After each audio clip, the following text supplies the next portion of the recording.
दिन था 17 मार्च 1978। दिल्ली आम दिनों की तरह अपने काम में व्यस्त थी। बस और दो पहिया वाहनों से ज़्यादातर लोग आवाजाही कर रहे थे। दुकानें रोजाना की तरह खुली हुई थी। उसी वक्त 5 मिनट में ऐसा क्या हुआ कि तुरंत 32 लोगों की जान चली गई और सैकड़ों घायल हो गए। पुराने अखबारों की कटिंग में 700 से 800 लोगों के घायल होने की जानकारी मिलती है। दिल्ली यूनिवर्सिटी से जुड़ी माल रोड पर पेड़ उखड़कर जहां तहां गिरे। लाइन में चल रहा ट्रैफिक अस्त व्यस्त हो गया। ऑल इंडिया रेडियो के 2 ट्रांसमिशन टावर भी टूट गए थे। प्रसारण भी इसी तबाही के कारण बंद हो गया था। ये उन दिनों की बात है जब सूचना का एकमात्र माध्यम रेडियो था। सूचना के अभाव में आम लोग भयभीत थे। दिल्ली में यह अफवाह थी कि वहां कोई उड़न तश्तरी उतरी थी जिसने चंद मिनटों में पूरा इलाका तबाह कर दिया।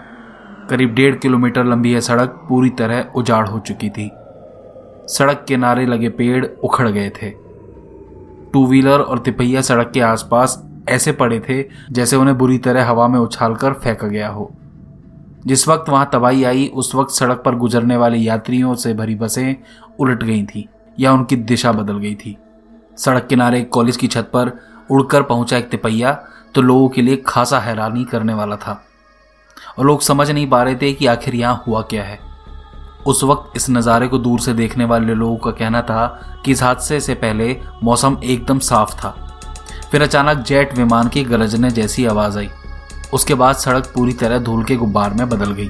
करीब 5 मिनट बाद ही मौसम फिर से सामान्य हो गया और ऐसा लगने लगा था कि जैसे कुछ हुआ ही ना हो। इस हादसे के बाद रेडियो प्रसारण ठप हो गया था क्योंकि सड़क के बगल में ही आकाशवाणी का प्रसारण केंद्र था।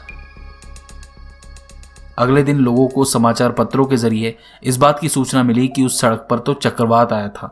लेकिन इस हादसे ने कई दिनों तक दिल्ली में अफवाहों का बाजार गर्म किए रखा।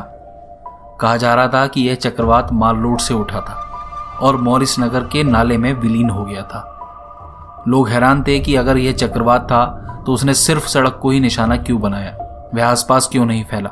इस चक्रवात के कारण इमारतों को ज्यादा नुकसान क्यों नहीं पहुंचा।